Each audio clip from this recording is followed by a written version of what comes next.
Well, good afternoon, everyone, and thank you for joining us at the Space Coast Transportation Planning Organization Governing Board meeting this fine day on Thursday, September 12, 2019.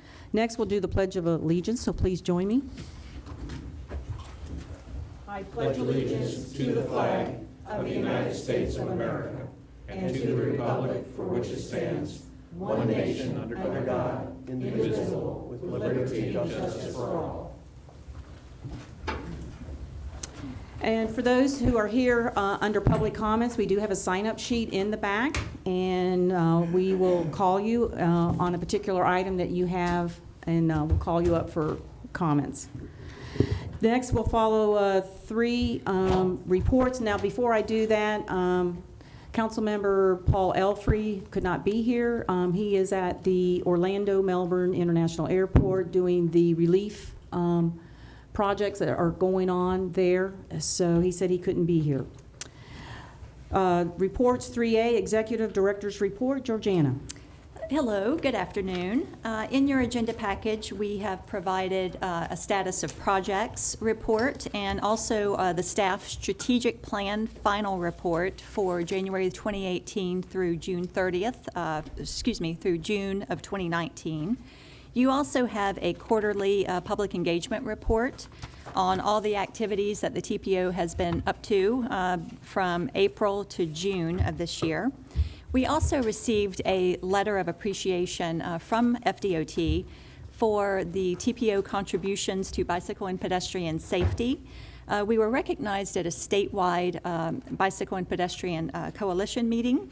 And Kim and Abby received an award. They do a phenomenal job in this area. We have a very active social media campaign promoting bike ped safety, not to mention all of the community events and education that Kim does in our schools and even in the preschool. So I just wanted to recognize both of them for all that they do for the TPO and also for the community here in Brevard County. We also included a USDOT fact sheet from concerning the infrastructure award of $90 million for the NASA Causeway Indian River Bridge. This was for the replacement and the widening of Space Commerce Way. So this was very exciting. We worked collaboratively with Space Florida and our NASA partners. It was a lot of work, specifically for Space Florida, because they did a lot of the heavy lifting, but it was very exciting to be part of such a large grant for such an important bridge and for the future of the aerospace industry. So we'll be having a presentation on the bridge replacement a little later on the agenda. And then you have the TPO's Vision Zero Symposium flyer. You know, our big symposium is going to be September the 25th, 2019.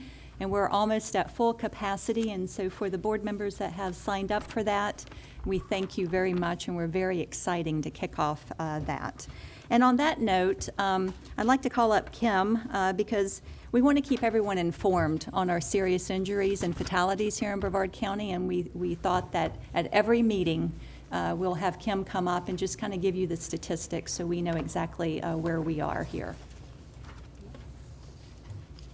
Okay, so like Georgiana said, what we want to do is kind of keep you up to date, and by reporting now, we're telling you where we are now, and we can kind of look and see how we do as we move forward with the Vision Zero, the plans and policies that we change and the difference that we make in our statistics. And actually, when I put this report together and I looked at the numbers, we're kind of trending the same way that the national level is, and that's that overall crashes and fatalities and all are down. And then when you get into some of our vulnerable road users, it's not quite as good. So what you're looking at, the numbers you're looking at are comparing like dates to like dates. So it's comparing January to July from 2018 to January to July of 2019. So it's not the full year of 18. We're comparing to where we were same point last year. So if you look at serious injuries and crashes, we're down 30%. So green, when you see green, that's good. If you look at overall fatalities, we're down 4.8% over 2018.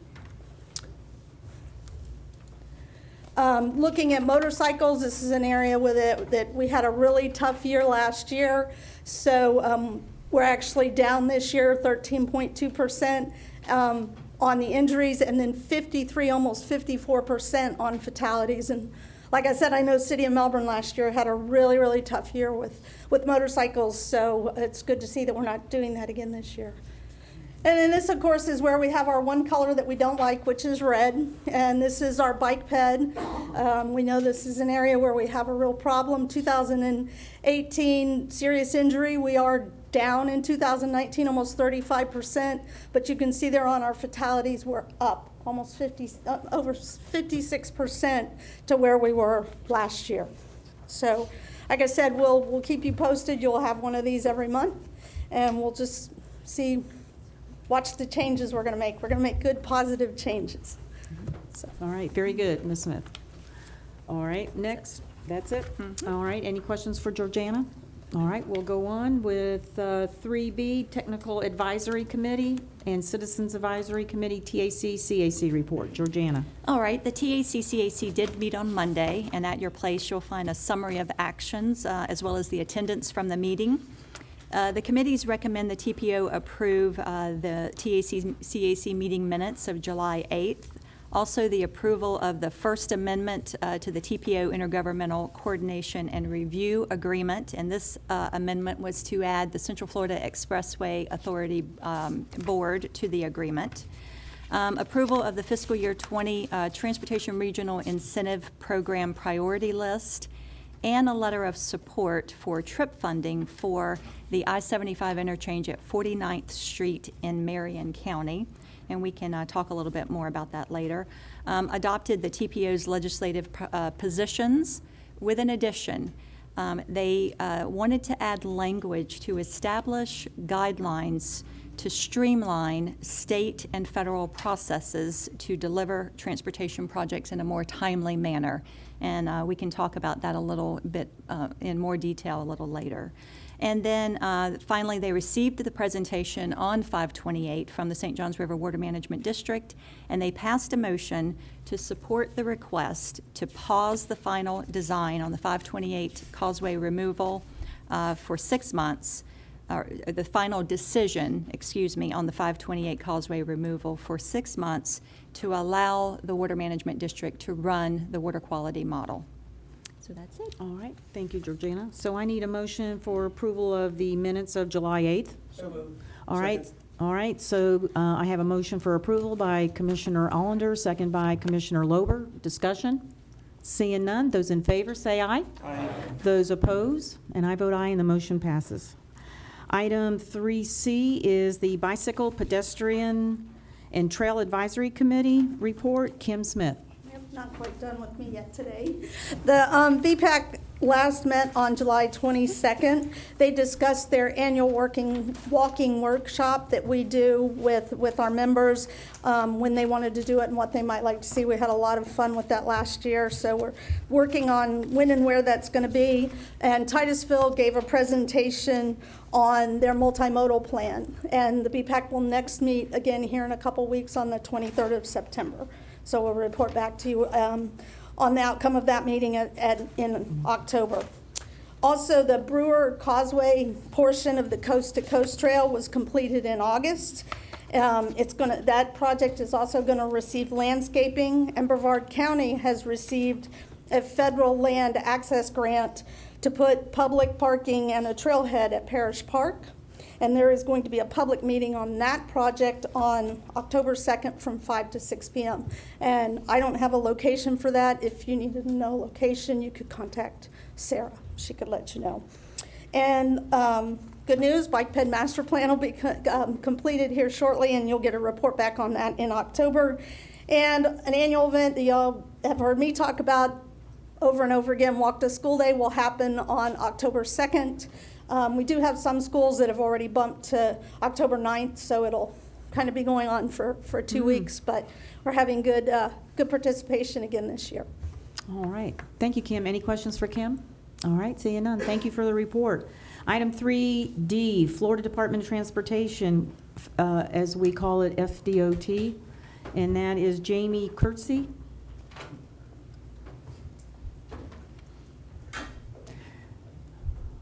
glad to have you. Thank you. Good afternoon. Just a few things for you. I have, it should be in your packet amongst the updated construction and maintenance reports, but there is a letter in there from Karen Snyder regarding an open house for the US 1 Corridor Planning Study, which will be held September 19th at the City of Rockledge Council Chambers from 5:30 to 7. Also, I believe it's probably over there on the back table. There's two public hearing notices. One is for the North Courtney Parkway, State Road 3 resurfacing and safety improvement project. This will be held September 17th from 5:30 to 7:30 at the Calvary Chapel, Merritt Island. And unfortunately, this got scheduled the same day, which is the North Courtney Parkway at Mustang, the intersection improvements, which is the same day at September 17th, 5:30 to 7:30. And this one's being held at the Veterans Memorial Center. So unfortunately, those got scheduled the same day, but hopefully you can make it to both. And we do have an upcoming, it's called a policy incubator. It's for the LAP policy. And we are asking at least 2 people from each municipality to attend. It's to discuss the new upcoming LAP policy changes and getting everybody's perspective and ideas and try to make it better. And that will be held October 18th from 1:30, from 1 to 4:30. And that will be at the Turnpike. And I also remind everybody that the work program public hearing will be coming up the week of October 21st through the 25th. And our outreach will be on October 24th, and it's held at the district office. There will be a dedicated website that should open up next week, and that website address is d5wpph.com. And the tentative information will not be posted as of yet. And the comment period ends on November 4th at 5 o'clock. All right, thank you, Jamie. Any questions for Jamie? All right, seeing none, thank you. Thank you. Oh, yeah, Mayor Johnson. The meeting that was mentioned at DOT, it will be at Parish Park, which is on the Max Brewer Causeway on the left-hand side. All right, thank you, Mayor. Sure. All right. Next will be our consent agenda, item 4, and Georgiana will read A through F. All right, so I'll read the consent agenda aloud for the record, and they can be passed as one motion if you so choose. Approval of the TPO Governing Board meeting minutes of July 11th. Acknowledgement of the Executive Committee meeting minutes of April 11th and July 11th, 2019. Approval of committee appointments.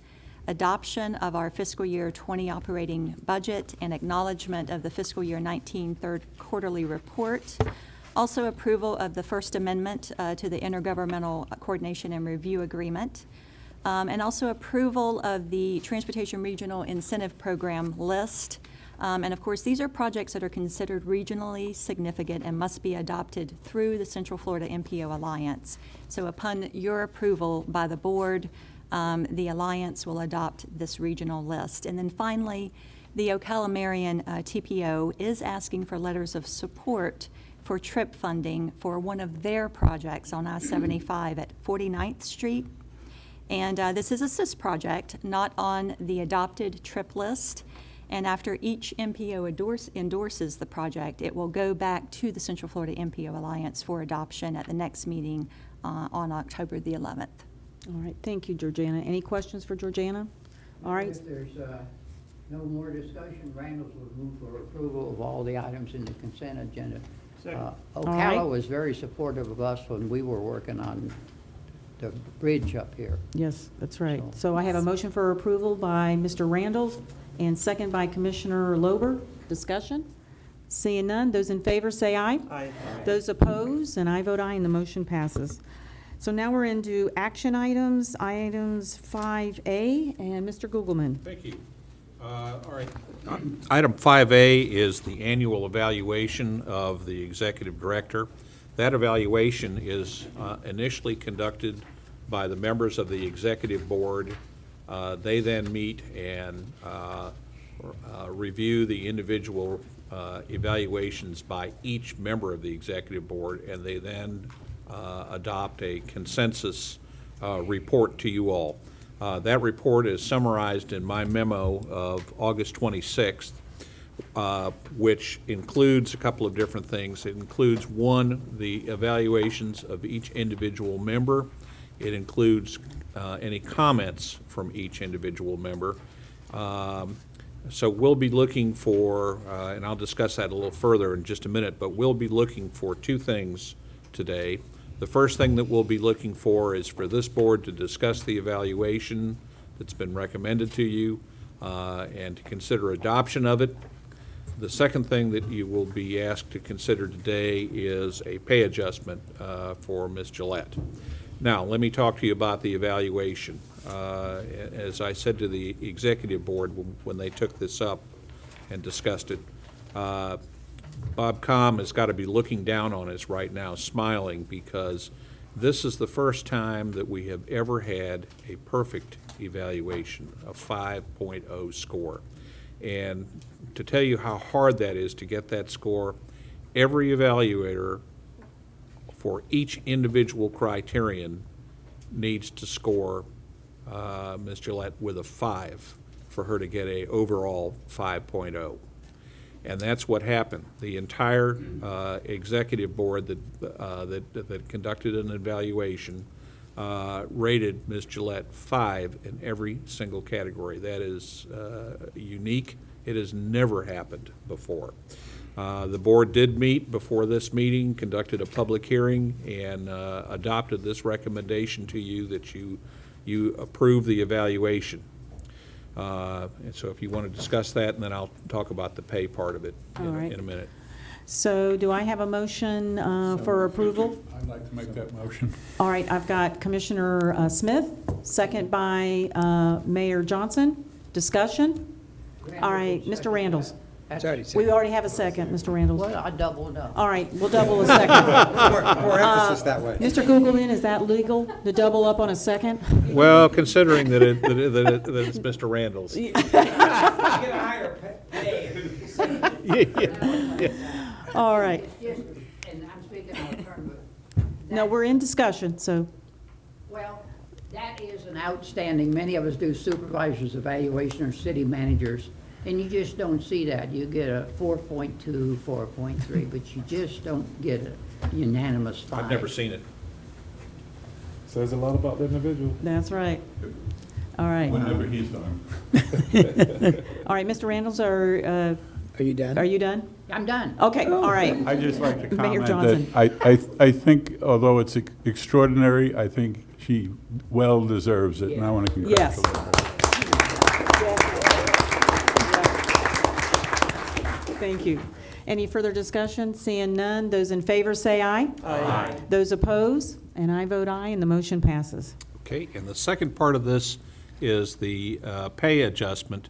The executive board conducted a discussion on that, and they recommended a 3% pay increase, which equates to $3,750. That would get her salary up to $128,750, if my math is correct. So moved. And I will tell you that the Second. Wait a minute. The attorney just keeps talking. I know. Well, one of the things I was going You to know the tell. way attorneys are, I Jerry. know. One of the things I was going to tell you is I sit with a number of other MPOs, and I will tell you, and I told the executive board asked me about this, that that salary is even, I think, a little low. So I don't have the exact numbers to give it to you, but so weave that into your considerations. All right. So I have a motion by Commissioner Lober, second by Commissioner Allender, How about speaking for the motion too? and, and for discussion. So, Yeah, I know the board, executive committee considered a bonus, and I think a salary increase is much more beneficial. It goes towards your retirement, it keeps you on a higher plane. A bonus is nice, you take it home, but it don't show up no place else. And it doesn't help in the long-term retirement. So I think Yes. your recommendation to that really carried forth the weight of it. Thank you. I agree. Commissioner Lober? I just want to echo some of those sentiments as well. And Dr. DeFries actually probably recalls, what was it, a month or two ago, we had this on the IRL NEP, where there was exactly the same sort of discussion, whether to go with a bonus or with a salary increase or some combination. My position's been pretty much the same with any board I've been on, any government or nonprofit board. I don't think it sends the right message to give anyone a bonus coming from public dollars. And the other thing is, if we're looking at keeping someone in the long term, I'd rather incentivize them to stay. And the best way to do that is through raising the salary as opposed to giving a temporary bonus. So I think if everyone's happy with her, I certainly am. You know, there's no reason not to go the salary route. And as Mr. Gugelman said, if the salary, if anything, is still lower than what the average salary is in this area for that job description, it makes all the more sense to increase the salary. Very good.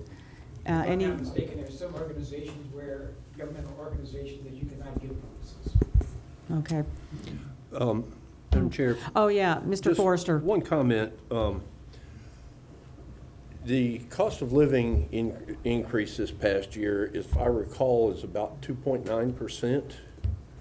And so a 3% doesn't, you know, it kind of lets you maintain the same standard of living you had the year before. And with an evaluation like that, which you would have not gotten at, I've been evaluating you because I never give anybody straight 5s. I give them a 4.9, even if you get a 4.9 from me, you're a star. But I'm wondering if, because of that evaluation and because of the performance that we have received from Ms. Gillette this year, if maybe we shouldn't be looking at maybe a 3.5% increase rather than a 3, which barely covers cost of living. All right, Mr. Lober, and then Mr. Jordan. Just a quick question on that, because the basis of 3%, I'm sure it wasn't an arbitrary figure that was thrown out there. If the folks that did the evaluation thought 3% was appropriate, I'd perhaps like to hear from them, because if they have a different figure in mind, and they were the folks that did the evaluation, that would carry some weight with me as well. So I don't know if anyone who was involved in that cares to speak as to how they arrived at the 3% number. Yeah. Ms. Young? Yes, I'd be happy to do that. Considering that the staff received 2.5, and also seeing as the performance scores were a one-off of 5 straight across the board, I thought it was only fitting that she should receive more, and I went to 3 with consideration that others only received 2.5. So Thank you. That was my reasoning. Okay.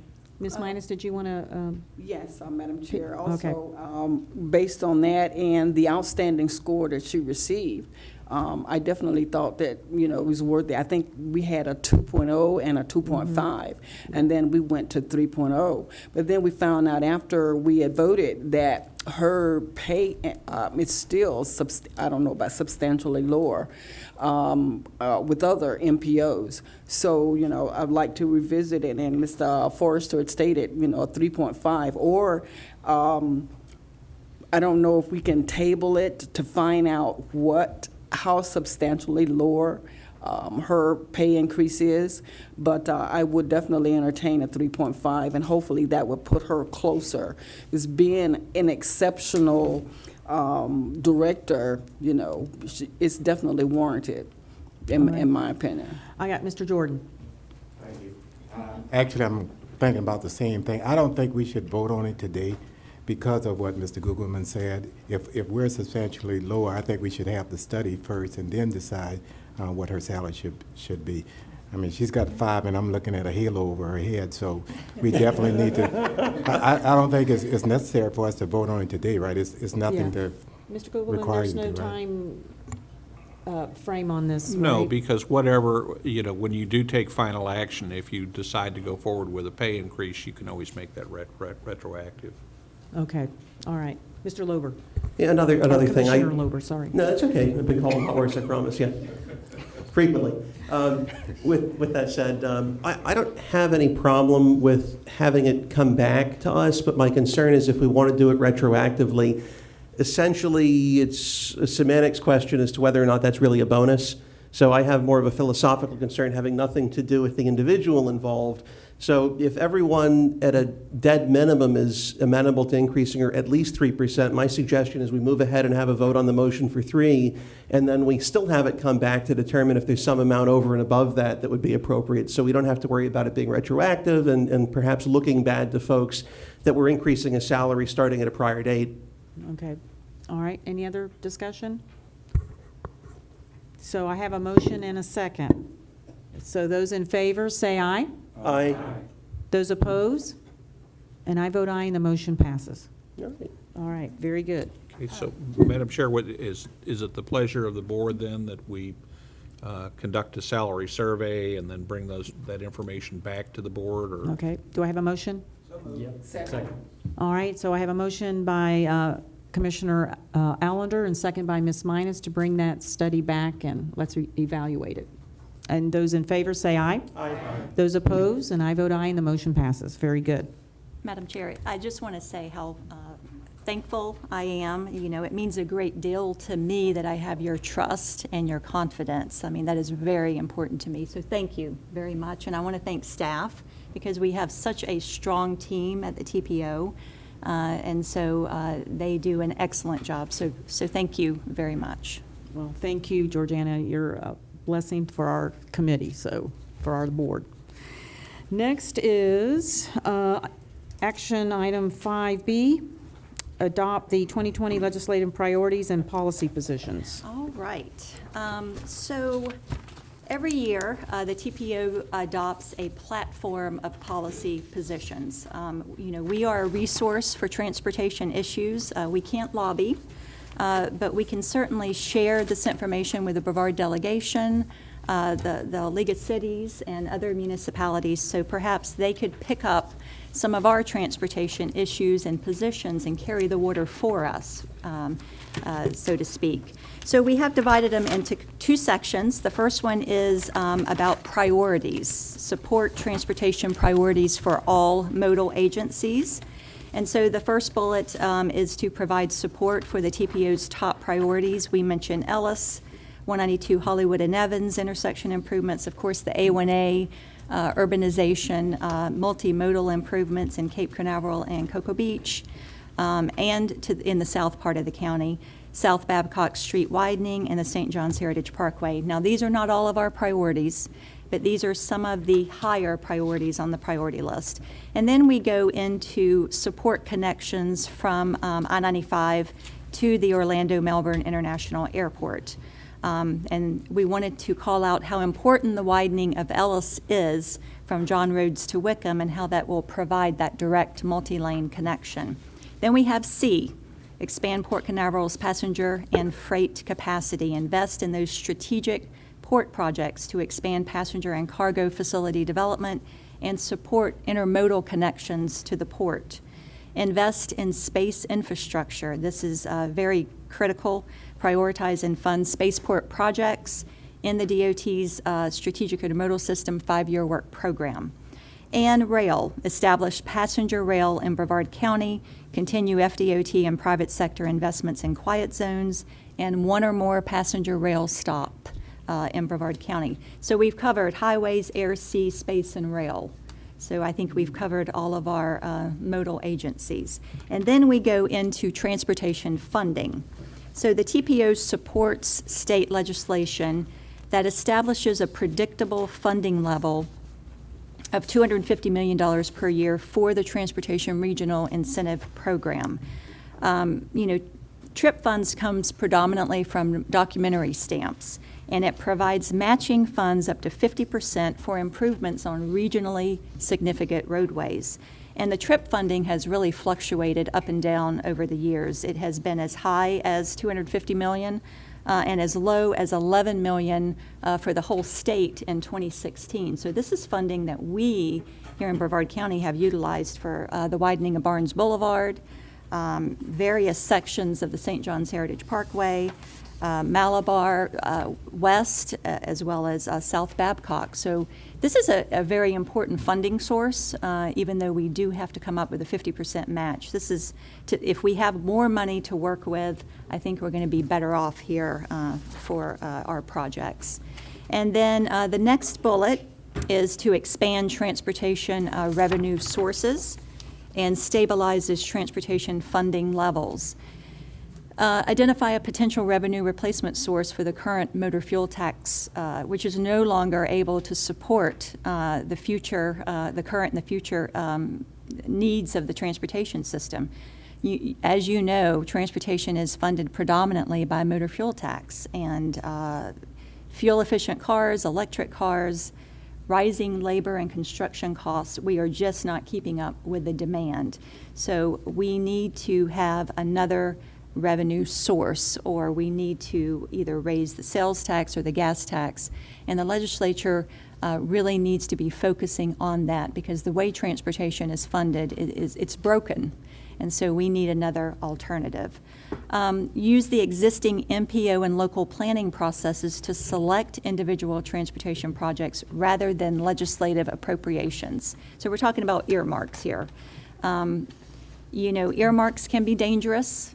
When you apply for an earmark, and it is, say, perhaps the number 5 priority on our priority list, what that does is it will take the number 5 priority and move it to the very top of the list.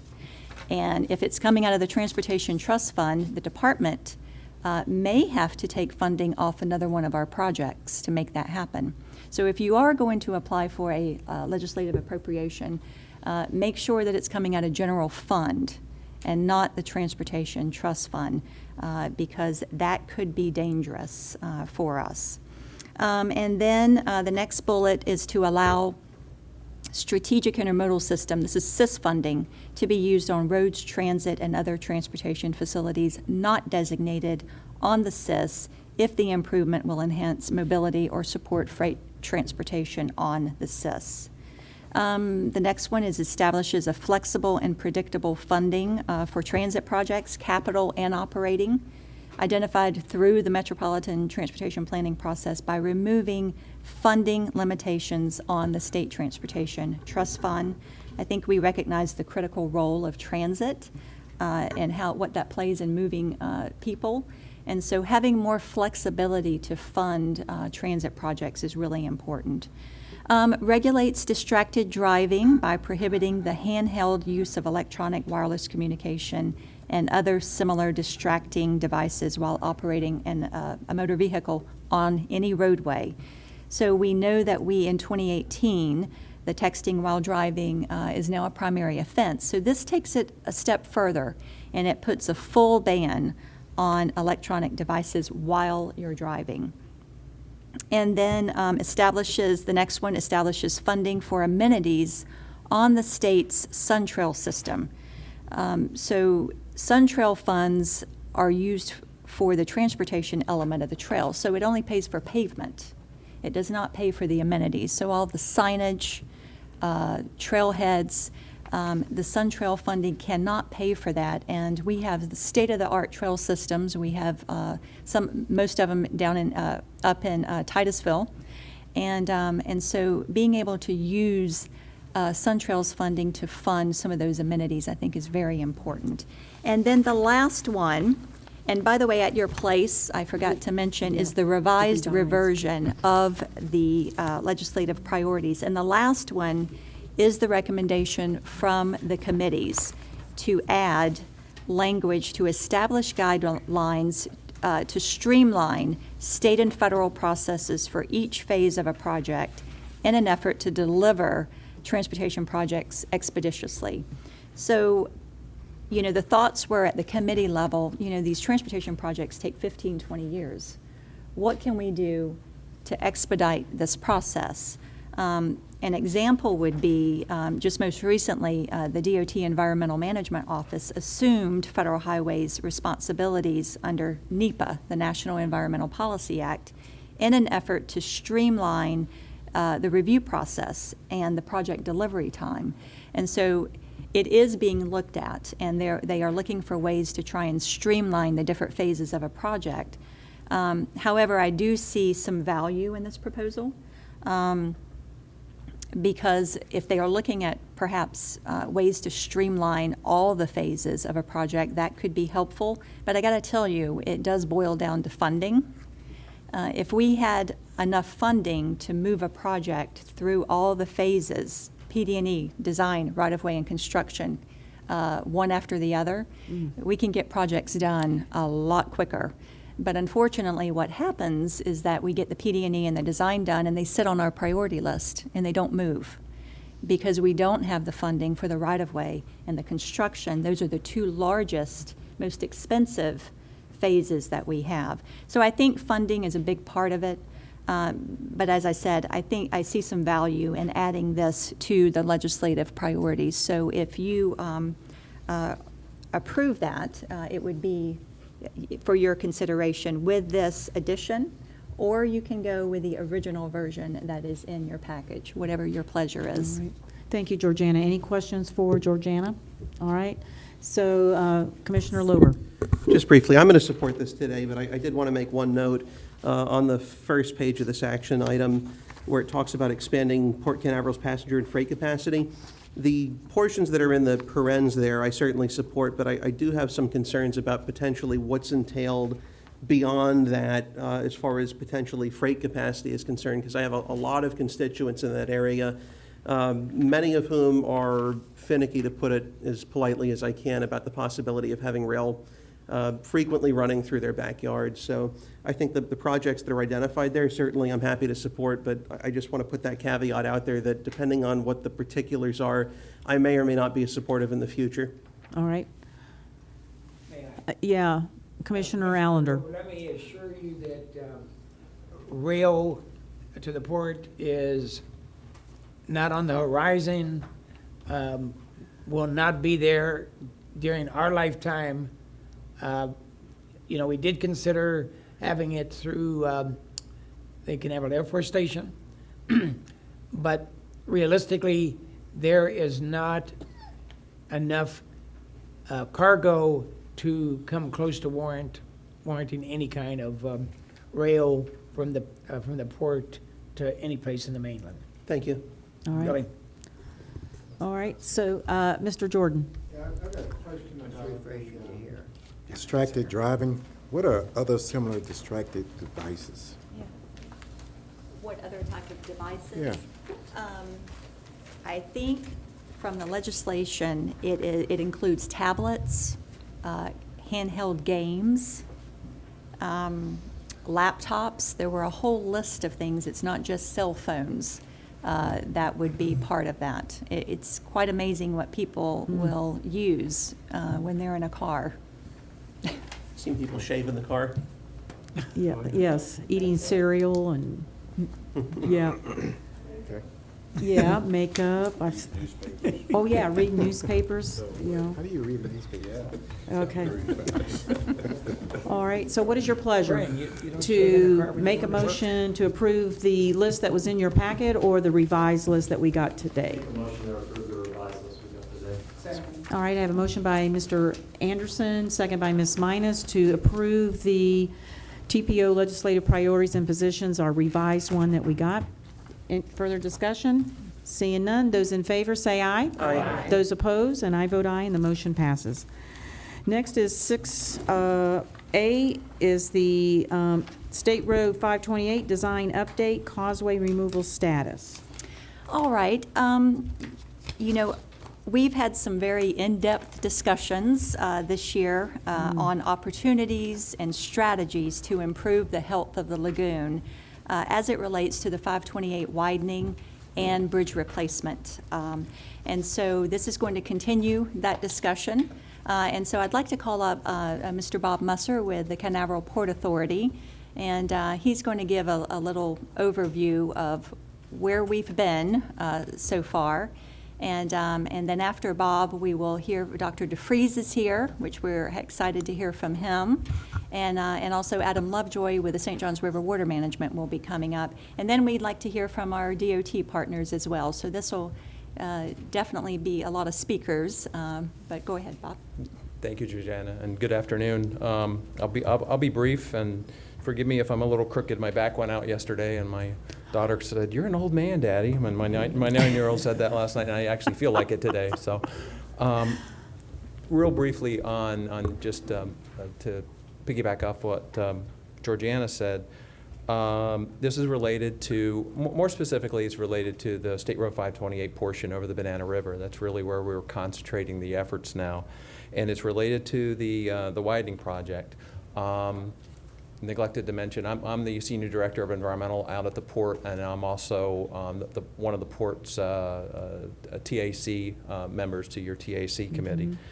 About 2.5 years ago, a little over 2.5 years, District 5 had the environmental look around, the ELA meeting on this project, and there were a number of comments from different sources, different people in the community asking about, hey, could we look at the potential for improving the causeways by removing portions of them and improving the flushing and circulation in the areas, especially in the Banana River, which is one of the most impacted water bodies in the Indian River Lagoon system.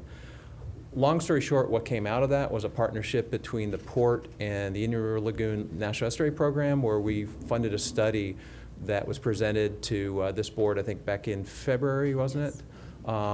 That showed that there was potentially about an 8% to 10% improvement in circulation. Since that time, Dr. Zarillo with FIT did an update on that study based on some comments from a consultant that DOT had review it. He took into consideration some additional flow, and I believe that was also sent out to the committees and to the board members as well. That showed about an 18% improvement overall, of which about 8 to 10% would have been associated specifically with causeway removal of the Banana River portion on 528.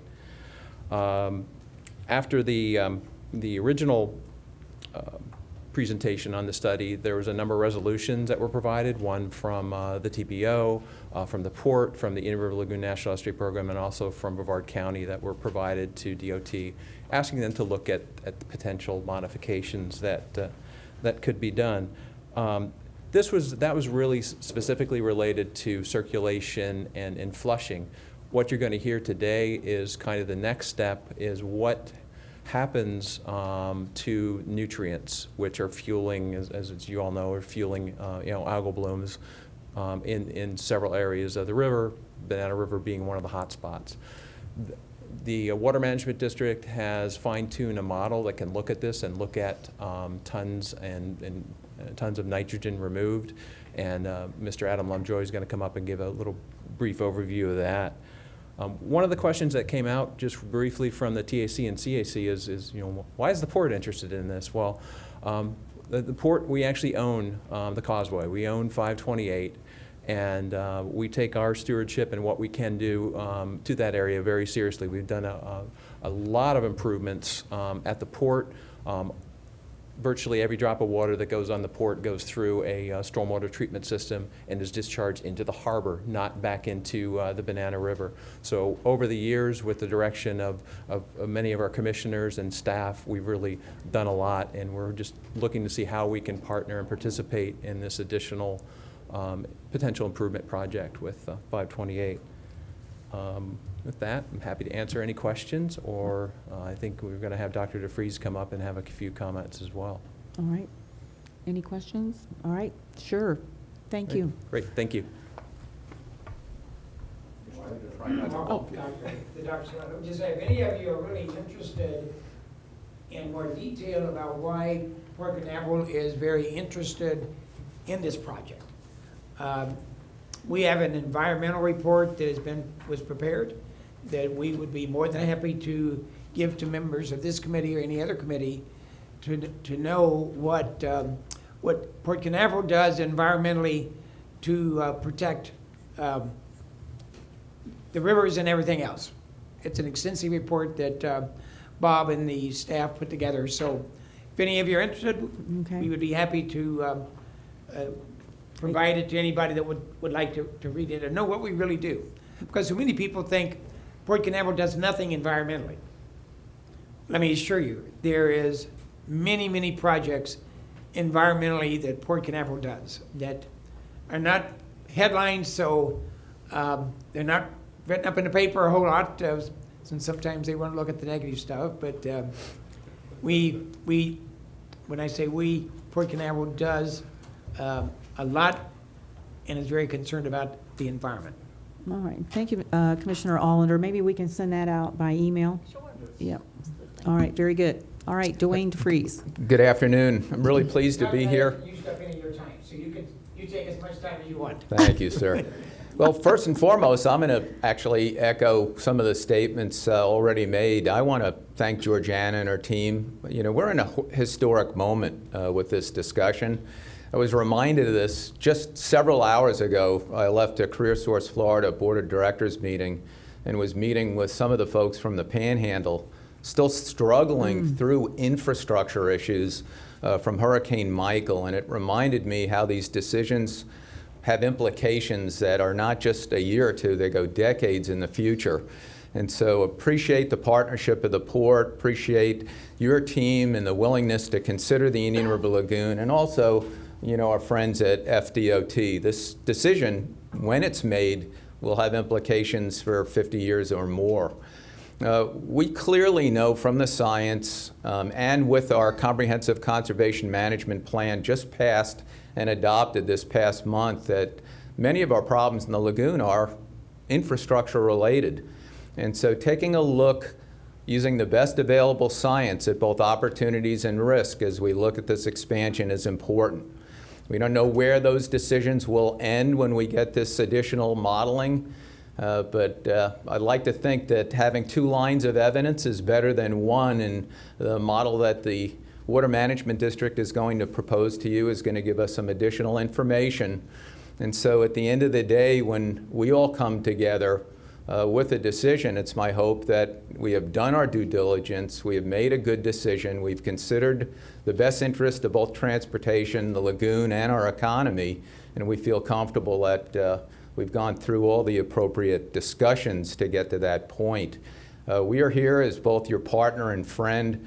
Port Canaveral, I want to thank you specifically because you came to the table to run these models. It wasn't a project that we could have afforded on our own. I want to recognize Commissioner Brian Lober, who sits on my board representing Brevard County, and also Commissioner Smith, who was the former representative. We are, in effect, your staff and your supporters, so we're here to help in any way. If there are ways that we can make this project beneficial to the lagoon and also move your transportation goals forward, that's what we're here for. So thank you for your consideration, the teamwork, and I think this is a discussion that we're going to be having probably with every road, every bridge from here forward, especially as it relates to coastal resilience and some of the issues that we are seeing in coastal infrastructure risk. North Carolina is one that stands in my mind from last week. We've got a lot of new issues that we have to address that weren't here 20 years ago. So thank you. All right. Thank you, Dwayne. All right. Next, Adam Lovejoy. All right. Hey, good afternoon. I appreciate the time and the opportunity. This is not going to be a very technical presentation, and you can be assured of that because I'm the one giving it. It'll be very simple. I'm going to move through this as quickly as possible, so appreciate your time again. Let's see, so first of all, simply what is the request? We're going to talk simply about what we're asking for, why, and what you can hope to learn from the modeling. So the request is to pause any further development of the State Road 528 widening project for 6 months so we can conduct this water quality model to answer the unanswered. What are the water quality benefits that would be realized if the causeways were reduced or eliminated? So why are we asking? So broad stakeholder support from the meeting in August that we were invited to as a district, and from that discussion we talked about the model that we have and what we could do, and so from that kind of good discussion we had, the request to Georgiana was, hey, can we come and make the pitch to the TPO to just take a pause and run this model? And so we're appreciative for your openness, Georgiana, the department, DOT's openness, and I have a soft spot for DOT because I was government affairs at District 5 before working at the Water Management District, so I have a healthy appreciation for the important role that you as transportation planners play, the importance of your priority lists and your projects that are important to you and your community. So we're really appreciative for the openness. Another reason to ask, obviously, is a tremendous public investment that has gone into the lagoon and will continue to go into the lagoon from the district's level, from the state's level, all your community projects that some of which we've been able to proudly partner with you on, and obviously the county and the half penny and everything that's going into that, and all of the efforts of the NEP. So the priority of the community is obviously clear, and we look forward to continue to partner with you all on projects and things to help benefit the estuary. It's a once-in-a-lifetime opportunity because of the lifespan of the improved roadway, as you all know. Once something like this goes in, it's going to be there for a while, so this is a chance to examine unanswered questions. Governor DeSantis' executive order from earlier in the year set the stage for his priorities and the priorities of the new administration. Setting up the Blue-Green Algae Task Force was the backdrop for his record budget request for this year, but also going forward, calling for $2.5 billion over several years. And so obviously we know where the new governor is. And from that record legislative funding from our legislators who actually upped the ante on what the governor asked for. So it's this statewide, we know that the water quality and issues related to water and future water supply is of high priority, as it should be. So what can you expect to learn from this effort? Again, what are the benefits of reducing or removing the causeways? Multiple scenarios will be looked at: existing conditions, partial removal, full removal. We'll see impacts on nutrient levels, salinity, water temperature, water clarity. And how will flushing and circulation change the causeway removal? I don't like that term flushing, but I know it's something we're all familiar with. So where and when and by how much will water quality change, and what would that impact be potentially downstream? So there you go. That's all I have. And Sherry Brant Williams is here in case, from our office, in case you need real technical expertise on this, All right. aside from me. Commissioner Lober? I'll make this a motion. I move that we adopt the position pausing any further development of the widening of State Road 528 pending the 6-month estimated duration for the study to come back. And I would also note, along with that motion, that St. John's is shouldering the financial cost of paying for that study, so it's not costing us individually anything. Second for discussion. All right, so I have a motion by Commissioner Lober. Who's second? All right, Commissioner Allender. Discussion. All right, Mr. Forrester. Oh, This study, when you're talking about, I'll use a word you don't like, the flushing, is your study going to measure the effects of it at distances from the causeway area or just the immediate causeway area? Because I would expect those to be more significant than a mile down the lagoon or 2 miles or 10 miles down the lagoon. Yeah, I think the answer to that is yes, and Sebastian Inlet. Model extent goes down to Sebastian Inlet with tidal influence and up. It's the entire area. The boundary is the entire Indian River Lagoon and Banana River. Okay. You know, Because as I recall from our earlier discussions, and Commissioner Lober, you might remember this, the numbers, I mean, we heard 18% and this percent. As I recall from the charts and the information we had in an earlier meeting, it wasn't that significant. It was a considerably smaller numbers. Am I remembering that right? all right, Commissioner Lober. Yeah, part of it, if I recall correctly, is some of the numbers that were floated around, forgive the pun, were dependent upon 520 also being modified in a certain fashion. So the modification or the widening of 528 in and of itself will have an effect, but that effect, based on the numbers that we've heard previously, would be substantially amplified depending on what they do with State Road 520 in the coming years. I think you're right. All right. So Commissioner Allender.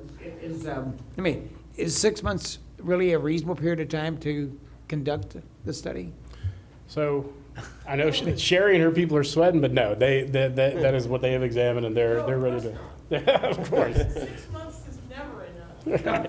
But that's what I figured. 6 months will give us the answers that we've been that you have requested, which are to compare to the mitigation projects the DOT have planned, and to tell you the fate of nutrients but we're looking at both 528 and 520. Yes, 6 months is sufficient to get those answers. Because you're not going to be doing the study, you're the I will not be doing the study, but the people who are going to do the study have promised to deliver on time and under budget. Okay, 6 months from now, we can look at it again. Okay. So, Ms. Young? All right, so this study is going to compare to the study that we already have, that's already been done, the mitigation study. So is the report going to be written in such a way where we can compare apples to apples, or if it's not written the same way, don't compare exactly the same thing, we won't be able to see the difference and which way to go. And I understand if we do go with removing them, it's going to change everything that we've already done on this, and it's going to set the whole project back years. Can you elaborate on that, Georgiana? Yeah. Yeah. Yes, that is correct. The DOT has been very clear that if we decide to go back, the project would be rebooted. If we are going to do causeway removal and elevated bridge spans, it would have to go back, excuse me, to PD&E.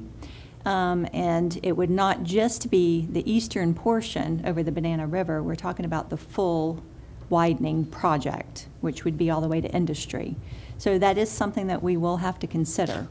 And I think that the goal is that we will be comparing apples to apples. But your point is well taken. Will it be clear enough that we can do that the information from the water management will be very clear, and then we know what all the projects, the environmental projects that the DOT was proposing that would help, help with water quality.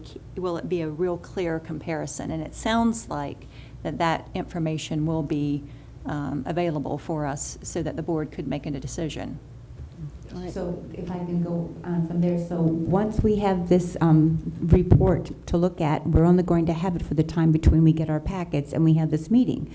So that's not a whole lot of time to look at a whole lot of structure that's coming to us.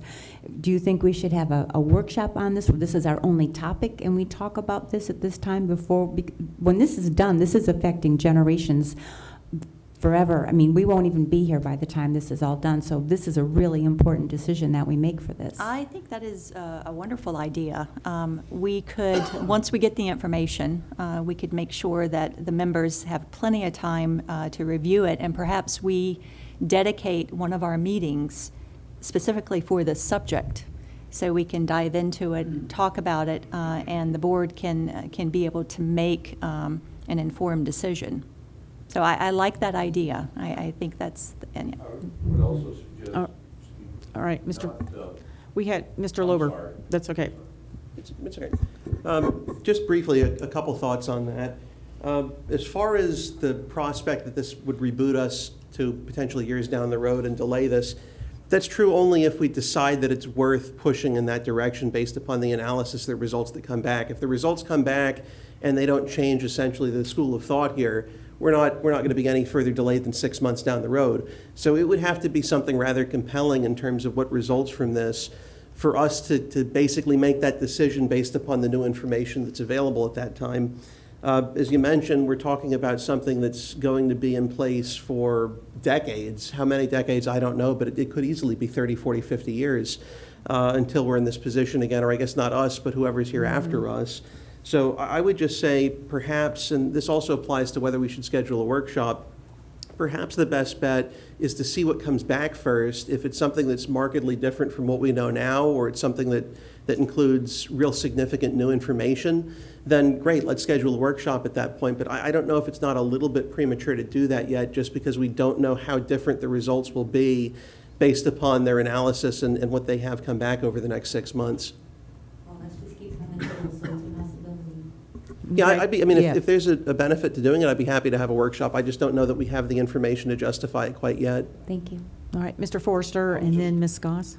I was just going to suggest that once this information comes back to Georgiana when the report's finished, that even if it's not time for us to get an agenda, that you go ahead and send that information out to the membership so that we can take a look at it and have a little more time to prepare for an intelligent discussion. All right, Ms. Goss? Yeah, Madam Chair, I was going to hold my question until after our vote, but because it's somewhat, well, I'm relatively new to the committee, as you know, so I don't know what's been considered in regard to what Dr. DeFries brought up, coastal resilience. Have we determined the economic benefits and the risk factors? You know, if we have been hit by the last storm, a Category 4, what is the impact on those areas? And are there other cost benefits that we haven't considered yet, in addition to water quality? I guess I'll give that to Georgiana. Well, I will say that the TPO conducted a sea level rise vulnerability assessment, and 520 over the Banana River was of a concern. That was probably the most vulnerable. And while the department was in the design phase, we did share that information, and that's something that we are doing. We're paying very close attention to that in transportation projects and making sure that the department does have that information for when they design projects. So that was considered. Okay, and just to add on to that, now Governor DeSantis, I believe he appointed a resiliency director. Is there any, I mean, is this the sort of thing that they're looking at? I have heard that. Lorraine may have some information. It's new. Yeah. There's a resiliency officer now. Yes. I'm sorry. No. Okay. So we can send you information from DEP's website. They can kind of get you plugged into what's going on there. Okay. Sure. Yeah, Mayor Johnson. Just a quick question. Under what can we expect to learn? It says, what impact would be seen downstream? What does that mean exactly? Sherry, if you want to come up. Basically, you know, the natural question that I would have is, and I know that others have, is, okay, so if there's going to be additional movement within the system, are you just, you know, what is the water that flows down, what impact would that have downstream? You know, would you just be exacerbating the problem or pushing it? You know? Talking about water movement? Yes, sir. Being that it's a lagoon and not a river, which direction would that be? It changes. Yeah, exactly. Yeah, and the model does.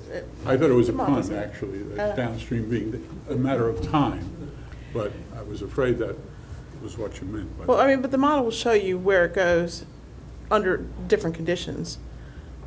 Is that what you're asking? I mean, it'll show you where the No, movement it's is, a where the lagoon. nutrients I end think up. He mentioned it as a river, and I made this point the last time, there Right. is No. back and forth movement, but not Right. a direction. Right. And in fact, we always, to make it easier for people to see, because sometimes the results are complicated, although, you know, as Georgina has pointed out, we will be calculating the pounds of nitrogen based on the cost of the project and coming up with like $1 per pound nitrogen moved out of the specific Yeah, area we're I looking heard at. that part. But what you're talking about, we actually do animations to show you where the water moves, how it moves, when it moves, what makes it move, and makes it really easy to see where the nutrients are moving and where the water's moving. Primarily to. the wind, is my understanding. Well, some, yeah. Okay. Some is Thank that, you. some's tidal, some's, it's complicated. Thank All you. right. Is that it? All right.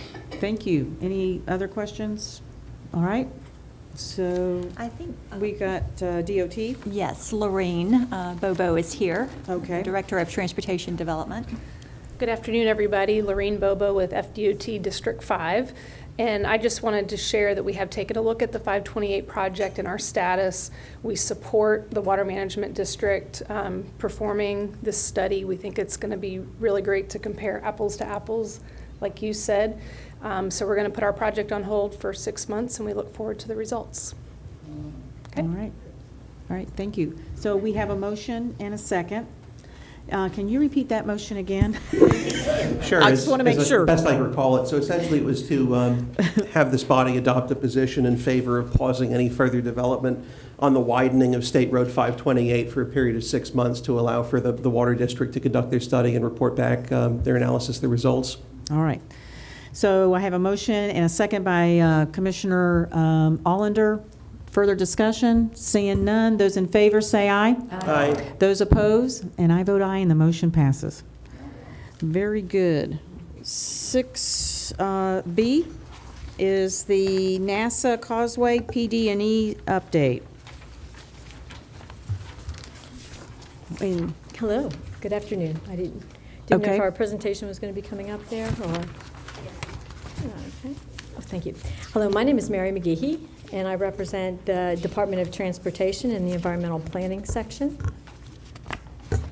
Okay. Thank you, Ralph. Okay. Perfect. Okay. I didn't see that. Got it. From there. I think if we just use the wheel. We can do that.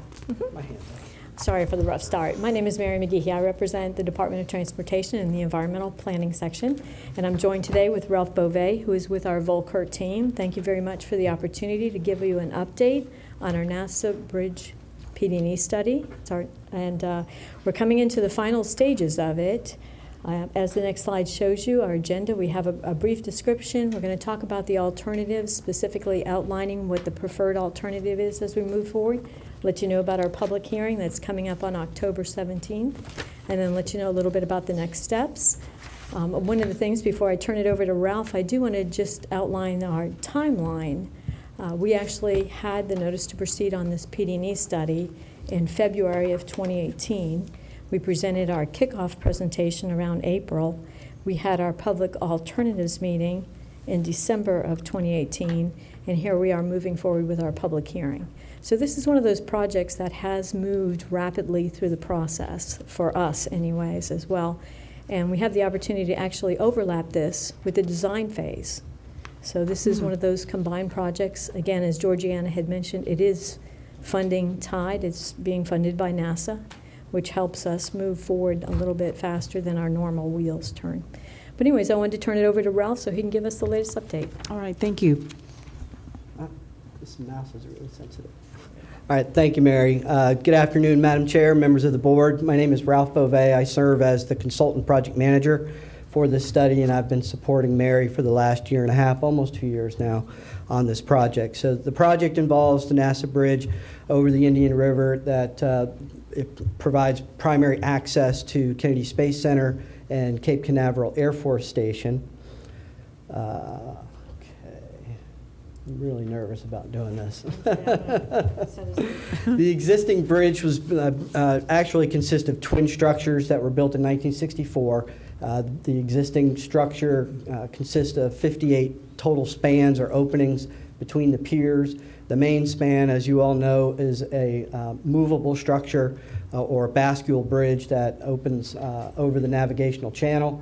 The total length of the existing bridge is just under 3,000 feet. The horizontal clearance for the navigational channel is 90 feet, and when the bridge is in the closed position, it provides a 28-foot vertical clearance over the water. The purpose of this study was to address the structural deficiencies in the existing structure. The need is to provide safe and efficient movement of freight, space freight, while enhancing economic development in the region. And really, quite simply, it's to improve the carrying capacity or the load rating of the existing structure to continue to transport unique payloads and space freight from the mainland over to the Cape. As Mary mentioned, we conducted our alternatives public meeting on December the 6th, 2018. It was held at the Isaac Campbell Community Center in Titusville. We had a total of 25 attendees. We received a couple of written comments, and everything that we've received from the public and public agencies on this project indicates overall support for the proposed improvements. The alternatives that we presented at the alternatives public meeting included a no-build or do-nothing alternative, just leave the bridge as it is, a complete rehabilitation, and then several different replacement options looking at replacing the bridge with another movable structure or replacing the bridge with a high-level fixed span concrete bridge. And for that alternative, we looked at various alignments, looking at just north of the existing structure or just south of the existing structure versus leaving it in the same place. We evaluated all of those alternatives based on a set of criteria, primarily environmental, natural, cultural, and physical environmental impacts, and then also project cost, and you see the elements there on the screen. We looked at construction cost, utility relocation, maintenance of traffic, life cycle costs or operation and maintenance for each of the alternatives. And that's an important point to remember because the bridge is in a condition that requires continued maintenance and rehabilitation. So even for the no-build alternative and complete rehabilitation alternative, at some future point in time, the bridge needs to be replaced. So when we developed our cost estimates, the cost estimates consider a 75-year life cycle, which is a standard time frame for a new bridge. And you'll see in just a second the cost estimates for even the no-build and complete rehabilitation alternative were quite high. The other factors that we used in the evaluation, of course, were the load rating and the ability to continue to transport unique payloads to the Cape, and then maintenance of traffic. It was important to NASA, who owns the bridge, to be able to have uninterrupted launch and transport operations. So their requirement was for, in addition to some geometric criteria for the grades of the new bridge, they wanted to maintain 2 lanes of traffic in each direction during construction. There's a lot of information on this slide, and it's not intended for me to go through each and every one of these things, but this is the evaluation matrix that we present at the alternatives public meeting. If you can see the bottom line numbers, you can see that the complete rehabilitation and the movable structure alternatives represented the highest group of total project cost. Those alternatives would not allow us to maintain traffic in 2 lanes of traffic in each direction. So the decision was to look more closely at the high-level fixed span bridges. Alternatives 4 and 6 would allow 4 lanes of traffic to be maintained during construction. And of those 2 alternatives, alternative 6 had the lowest total project cost. So that is the alternative that we've identified as what we call the preferred build alternative that we're taking to the public hearing in addition to the no build. The process requires us to also carry and continue to consider the no build as a viable alternative.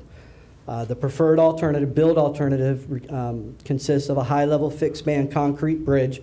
It will be dual structures just like the existing. We'll have 2 lanes in each direction, have improved shoulders, inside and outside shoulders on the new bridge, and we will provide a minimum 65-foot vertical clearance over mean high water or over the average water level. We're actually going just a little bit higher to consider things like sea level rise and resiliency. Maintenance of traffic will be provided in 2 lanes of traffic in each direction during construction. Okay, so our public hearing, we're going to have that on October the 17th at the New Life Christian Church located in Titusville. We'll start with an open house at 4:30. This will be the informal portion where folks will come in, talk to us informally, provide comments, and then the hearing officially begins at 5:30. As Mary mentioned, we've been overlapping this project in the spirit of streamlining with the final design phase. So those efforts are now running in parallel. Study is a little bit ahead, obviously, because we started earlier. We anticipate the study to be complete in spring of 2020 and the final design plans to be done about a year later. So that's kind of our overall schedule. And there's our contact information. It's in your packet. We'll also, Mary's contact information will be in the public notices that you'll all receive soon for the public hearing. And with that, Mary and I will be happy to stand for any questions. All right, Madam thank Chair. you, Ralph and Mary. Any questions? All right, Mr. Jordan. We're very interested in Titusville about this project for sure. The existing bridge, I love the idea that we're actually going to replace this bridge because it's been there a long time for sure. But are you planning on leaving any of the existing bridge there after the new bridges and stuff? Yeah. We are still working through our Section 106 evaluation, dealing with the State Historical Preservation Office, so we haven't completely finished that portion of it. Right. I don't know if there's anything else to add. We're not exactly sure. There's not been any commitments yet on it. We'll have to see how that turns out for us. Did you want to add something else? No, I was just going to say what Mary's referring to is that the bridge has been deemed eligible for listing on the National Register of Historic Properties. So there is a process that's related to the National Historic Preservation Act of 1966 that protects historic properties, including bridges. That Section 106 of that act is what Mary is talking about, and it involves consultation with the State Historic Preservation Office on the disposition of the existing bridge once we identify a preferred alternative. So your cost that you have here is just for installing the new bridge. it has no cost for removing the old bridge. No, it actually does include a cost for demolition, because Oh, at it this does. point, the desire from NASA is to demolish the bridge, the existing bridge. But, you know, if there was, because the facility leads to a restricted area, so they really prohibit any kind of activity. Because I think where you might be going with is, could we use part of it for some kind of recreational Right, exactly. facility? Right. But those kinds of features are prohibited on this facility by the owner. It's a federal facility that leads to a federal restricted area. So pedestrians, bicyclists, no fishing. You can't just stop on the shoulder and hang out and that kind of stuff. All right, thank you. All right, Mayor Johnson. Just as a side comment, there is another purpose to this. Coming from Titusville, I know it well. It's an important, although it's ancillary, it's an important route from Merritt Island, evacuation route. And being, as we just went through, what we went through, it would have been used and give relief to 528 and so forth. So, and that's an important thing. And that was one of the desires from NASA as well, to maintain 4 lanes open during construction. Yeah, they have We to need that. evacuate as well. Right. People who work out there. Right. All right. Thank you. All right, Mr. Randalls? Thank you. Ralph, without disclosing too many secrets of engineering, how are you going to get I'm amazed that you chose alternate 6, which is a high-level fixed bridge, right? Yes, sir. How far east and west is that going to have to go to get the slope needed to transport something over? Well, the new structure, because we're raising it, it has a gradual profile of just 3%, which is required by NASA. That's the maximum grade or incline that the transport I'm just vehicles. wondering, how Right. far is it going to extend each way? It starts a couple of hundred feet before the causeway ends right now, so we take off, you know, just about where the existing causeway is now. Okay. And because the channel is not centered within the river, on the east side, we're touching down right on the existing causeway. Wow. Yeah. We're right on the existing roadway. So and you'll see the plan when we get to the public hearing. We were fortunate to maintain it in the existing right-of-way that NASA has available too, since Yeah, there's an envelope. The perpetual easement. That's interesting. Thank you, Madam Chair. All right, Mayor Johnson. One more quick question. That's the same, is this going to be the same height as the 406 bridge? Is that Max Max Brewer? Brewer. Yes. Yes, I thought Yes. it would be. That's good. I mean, you can come and see what it's going to look like. Oh, That's a nice bridge. It is. all right. Mary has a lot of equity invested in that one. You did I was in good. geotech She for was the in the Max Brewer soils Bridge. I group, still yes. like that You bridge. did good. All right, A lot of very sweat good. Well, equity. thank you so much, Thank you, Mary Madam and Chair. Ralph. Congratulations, Director. All right. Item 6C, the Banana River Pine Tree Drive Complete Street Feasibility Study. All right, so yes. All right, am I good? All right, very good. All right, so what's working? Mouse just is need- working? make sure Mouse you- is working. All right. Got something. So, good afternoon, everybody. I'm Travis Hills with Kittleson and Associates. I was the consultant project manager for the Banana River Pine Tree Drive Complete Street Study. So, for those that aren't aware of where this is at, we did this study on behalf of the city of Indian Harbor Beach, so out on the beach side. A little bit about what we're going to talk about today. Project goals, public engagement, issues and opportunities along the corridor, and then what short and long-term recommendations do we have to address those issues and opportunities. And then everybody wants to talk about money and then potentially how we're going to get this implemented. So the project goals, we wanted to define the key issues and needs for multimodal mobility, so I think I said that right, and safety along our corridor. So really what we were trying to emphasize is those pedestrian and bicycle movements along this residential corridor. It's a 2-lane road. I'll show that in some of the typical sections that we have proposing our improvements. And then we wanted to identify those short and long-term strategies for improvement with kind of the somewhat funding constraints that we have on a lot of our projects and getting things implemented. We wanted to provide some short-term alternatives that hopefully can go out and be built sooner rather than later. And then soliciting input from the public and the project advisory team. Those are also very critical keys and components of these different corridor planning studies that we go into. So a little bit on public engagement. We had a project advisory team that included City of Indian Harbor Beach staff, TPO staff, FDOT staff, and then Brevard County. We had 2 open houses throughout the course of the project. You'll see some pictures from those open houses. We had great participation. We had over 100 participants in those 2 open houses total, and we had about 130 responses to our different surveys and our different alternatives that we proposed along the corridor. So what are those issues and opportunities that we were dealing with? So as you'll see, and I'm going to look at my map a little bit easier to read here. Along the corridor, so it goes from the Mathers Bridge over on the west side to State Road A1A on the east side. You'll see we have a lot going on this map. But to break it down, we had a couple sidewalk gaps on the south side of the road that we were hoping to address as part of the study. We wanted to improve bicycle facilities along the entire corridor as well. You'll see that there's 5 circles on there at different intersections. Those are our pedestrian emphasis intersections. And so what we saw is you'll see there's a little blue dot. That's an elementary school that's just south of our study corridor. We had a lot of school children that were walking from the north side, those residential communities, across Banana River Boulevard, or across Banana River Drive down to the south side, down to that elementary school. We also had some safety improvements we proposed at South Patrick Drive, and then adding pedestrian level lighting was a need and a want from the community as well. And so you'll see the little picture over on the right hand side. That's a combination pedestrian level solar powered lighting combination. And so that was our ultimate proposal for the pedestrian level lighting along the corridor. So as I mentioned, we did propose short-term improvements as a part of this project. So what you'll see here, just some examples of different treatments that could be done along this 2-lane corridor.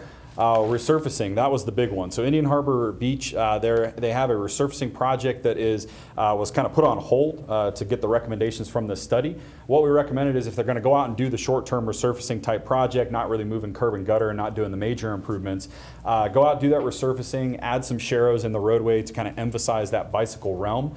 Add some wider sidewalks as well. So a lot of the sidewalks are only about 4 feet wide today. Wanted to widen those out, especially when we get a lot of the school children that are probably using the sidewalk instead of the road to bike to school. That advanced warning signage, some of those safety improvements at South Patrick Drive. And then the big ones that you'll see in the middle, special emphasis crosswalk markings, raised intersections, and RRFBs, rectangular rapid flashing beacons.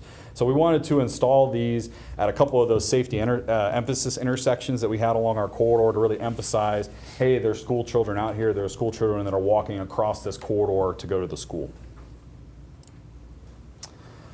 And then kind of moving into the long-term vision, and this starting down at the Mathers Bridge, and actually one thing I forgot to mention was the short-term vision was just from South Patrick Drive to State Road A1A. This is the city-maintained portion of the roadway. Brevard County owns and maintains the Mathers Bridge to South Patrick portion. They don't have a resurfacing project scheduled, so that's why we pushed this into that longer-term category. So the improvements that we recommended along segment 1, Mathers Bridge to South Patrick Drive, we were looking at adding sharrows to our travel lanes and then making the north side sidewalk a little bit wider. So anyone that's been down in this area knows Oars and Paddles Park on the south side of the road. We were looking at putting a pedestrian crossing just west of the South Patrick Drive intersection and to accommodate the people going to and from the park. It's a very heavily used area. There's a lot of kind of national teams, rowing competitors coming down and using the park and kind of staying on the north side of the road. So we wanted to provide those facilities for them. One of the things we weren't able to do is include that sidewalk on the south side. There were some right-of-way constraints with the marina on the south side of the road. There's a huge drainage swale on the north side as well. When we start pushing into that drainage swale and moving the road, rebuilding the road, we get into pond issues. And you need a pond, you need right-of-way. Right-of-way is a lot of money. So we were looking at, I think, upwards well over $5 million to reconstruct the roadway, add bike lanes, add the sidewalk, and incorporate that pond. So we stuck with kind of a longer-term, lower-cost vision for this portion of the corridor. So moving from South Patrick Drive to Palm Springs Boulevard, this is where we widen out and enhance those pedestrian facilities along, or those ped and bike facilities along the corridor. So what you'll see is the green area is our 7-foot buffered bike lanes. So we'd be shrinking the lanes down a little bit, going from 13 down to 11 feet, incorporating those buffered bike lanes. We would also be incorporating that pedestrian level lighting between the roadway and the sidewalk. We would incorporate a wider sidewalk as well. And then really one of the benefits of this is the landscaping to the outside. And this was something that I'll show here in a few slides. We developed a landscaping alternative for the corridor that would really enhance that pedestrian realm along the corridor. So a couple spot improvements that we wanted to highlight.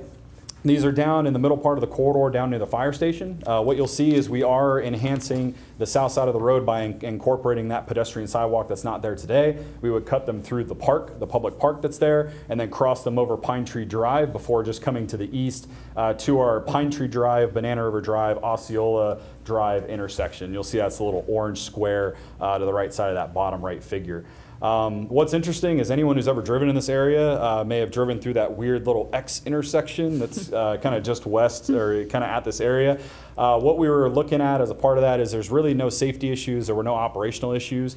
The problem that we were having is when we went to go incorporate this bicycle lane through that kind of existing configuration, there were a lot of conflict points through that area, and so we wanted to simplify that intersection, make it a one-way approach on Pine Tree Drive. The folks that wanted to go either come down onto Pine Tree Drive or go up to Banana River Drive and turn left, they were able to use that driveway. We would formalize that into an intersection, a T intersection that would come in right there on the left side of that figure. The orange denotes the raised intersection at Osceola Drive as well. This is an all-way stop, but we did want to emphasize that pedestrian realm as this is one of the major school crossing locations. And so you'll see kind of what that longer term vision looks like. So 3D view, as I showed in one of the pictures, public involvement, we had the virtual reality goggles. So we were able to show people what it would look like if they were actually standing on the roadway. Looks pretty cool. We got buffered bike lanes that we incorporated in there. We have our raised intersection. You'll see on kind of the top side of the graphic, that's the approach from Pine Tree Drive and Banana River Drive. Landscaping alternative, as I mentioned, we didn't want to call it a plan because it's a little bit more fluid at this point. All we want to do is propose some kind of high-level plants, some high-level trees, alternatives for landscaping along this corridor. One thing that we did want to emphasize is that all of these are beach-friendly. I know that there are some issues with the sandy soil out on the beach side, and so we made sure that when we were working with the city, all the landscaping that we proposed here is kind of the same, what they would be expecting to install as a part of this improvement. So then moving into segment 3, we had a smaller segment that went from Palm Springs Boulevard down to State Road A1A. You'll see the orange is a raised intersection at Palm Springs Boulevard. What we wanted to do through here is really formalize this and make this consistent with the rest of the corridor. Today it's a 4-lane undivided road. The striping is a little ambiguous. You don't really know where you're going. And then both of the outside lanes are turn lanes, essentially. One goes west into Palm Springs Boulevard, and the other one going east to turn right at State Road A1A.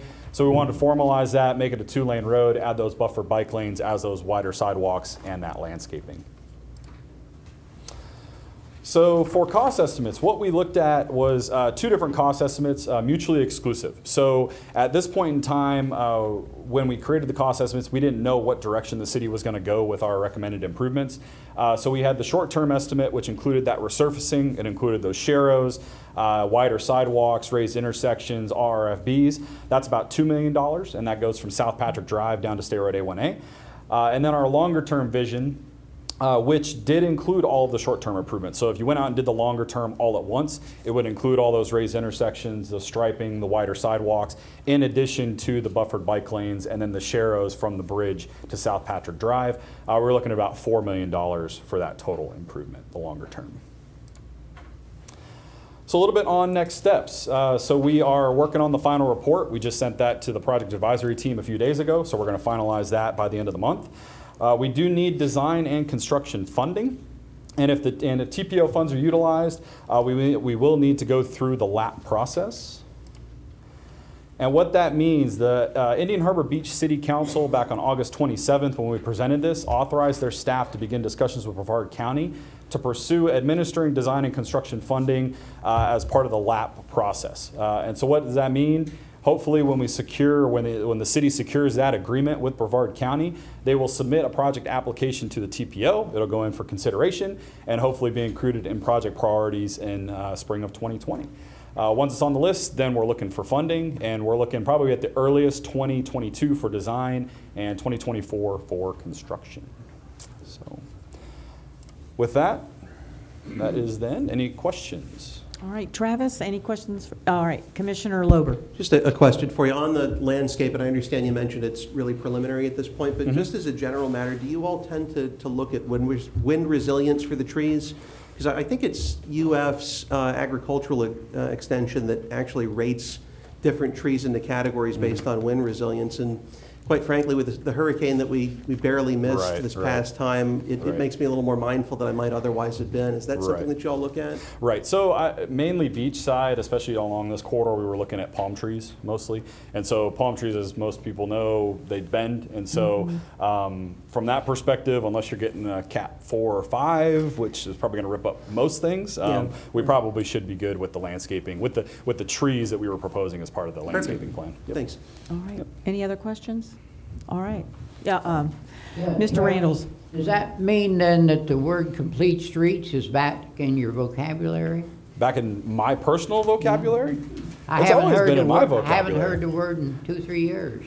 Oh, well, that's unfortunate. I mean, we've been doing projects. We've been talking. What? I was going to say, I mean, I feel like we've been Mr. Randalls, doing... we're working at in Melbourne. I know at you Hickory got Street. one, but that was the last one I knew of. No, there's several. I mean, it's now under construction, and then. So there hasn't been a complete streets planning study in a few years. There's been... Well, Yes, you are correct. Right. I mean, I fell asleep someplace in here. Those two things All right, very good. All right, thank you so much. Thank you. All right, so the next item is our next meeting will be October 10th, 2019. Also, is there anyone in the audience that need to sign a sign-up sheet for public speaking? No? All right. All right, so I'll go ahead. If there's no other business, I'll go ahead and adjourn the meeting at 3:01.